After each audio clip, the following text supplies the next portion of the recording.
Hi dear students, welcome to Way to Career Check YouTube channel. நம்முடைய அண்ணாமலை யூனிவர்சிட்டிக்கான pharm D, B pharm, D pharm அப்படிங்கிற pharmacy ஸ்ட்ரீம்ஸ்க்கான கவுன்சிலிங்க்கு merit list அப்படிங்கிறத release பண்ணிட்டாங்க. நிறைய ஸ்டூடெண்ட்ஸ் பார்த்தீங்கன்னா அண்ணாமலை யூனிவர்சிட்டியில் அப்ளை பண்ணியிருப்பீங்க. எதுக்காகனா ஃபார்மசி ஸ்ட்ரீம்ஸில் அண்ணாமலை யூனிவர்சிட்டியை பொறுத்த வரைக்கும் B pharm, D pharm, pharm D அப்படிங்கிற ஃபார்மசி ஸ்ட்ரீம்ஸ்க்கு மட்டும்தான் கோர்ஸ் ஆஃபர் பண்ணிட்டு இருக்காங்க. மற்ற அலைடு ஹெல்த் சயின்ஸ் கோர்ஸை ஆஃபர் பண்ணுறது கிடையாது. அதனால நிறைய ஸ்டூடெண்ட்ஸ் அப்ளை பண்ணியிருப்பீங்க. அவங்களுக்கான ரேங்க் லிஸ்ட் அப்படிங்கிறது ரிலீஸ் பண்ணிட்டாங்க. இப்போ ஃபார்ம் டியை பொறுத்த வரைக்கும் பார்த்தீங்கன்னா 1014 ஸ்டூடெண்ட்ஸோட நேம் ரேங்க் லிஸ்ட்ல வந்திருக்கு. பி ஃபார்ம் பொறுத்த வரைக்கும் 1523 ஸ்டூடெண்ட்ஸோட நேம் பார்த்தீங்கன்னா ரேங்க் லிஸ்ட்ல வந்திருக்கு. அதே மாதிரி டி ஃபார்ம் பார்த்தீங்கன்னா 350 ஸ்டூடெண்ட்ஸோட நேம் ரேங்க் லிஸ்ட்ல வந்திருக்கு.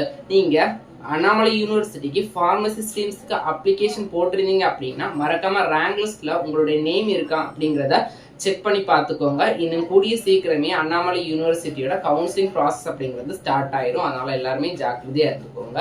அண்ணாமலை யூனிவர்சிட்டிக்கு கவுன்சிலிங் ஆன்லைன்ல தான் நடக்கும். அதுலேயும் காலேஜஸ் இந்த கோர்ஸ் மாதிரி தான் செலக்ட் பண்ணணும் அப்படின்னா கொஞ்சம் டிஃப்ரெண்டா இருக்கும். ஏன்னா அண்ணாமலை யூனிவர்சிட்டி அது ஒரே ஒரு யூனிவர்சிட்டி தான். டோட்டலா ஒவ்வொரு கோர்ஸ்க்கும் ஃபார்ம் டிக்கு பார்த்தீங்கன்னா 30 சீட், பி ஃபார்முக்கு 60 சம்திங் சீட், அதே மாதிரி டி ஃபார்முக்கு 100 சீட் என்னமோ ப்ரொவைட் பண்றாங்க. அது கிளியரா தெரியல. நான் கிளியரா தெரிஞ்சதுக்கு அப்புறமா வீடியோல அப்டேட் பண்றேன்.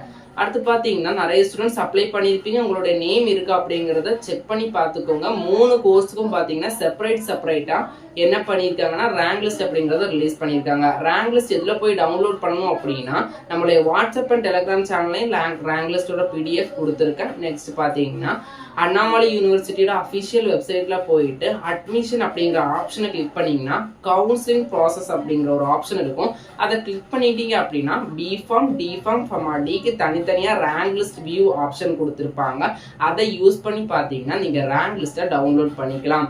நிறைய ஸ்டூடெண்ட்ஸ் பார்த்தீங்கன்னா தெரியாம இருப்பீங்க. உங்களுடைய ஃப்ரெண்ட்ஸ் அண்ட் ஃபேமிலிக்கு இந்த இன்ஃபர்மேஷன் ஷேர் பண்ணுங்க. ஏன்னா அண்ணாமலை யூனிவர்சிட்டியை பத்தி யாரும் பேசிக்கிறது கிடையாது.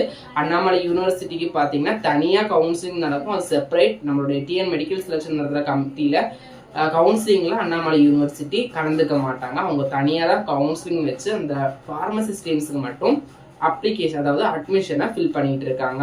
மேலும் இது போன்ற கல்வி சார் தகவலுக்கு இணைந்தவர்கள் way to career check YouTube channel நம்ம சேனலை சப்ஸ்கிரைப் பண்ணலாம். ஸ்டூடெண்ட்ஸ் சப்ஸ்கிரைப் பண்ணுங்க.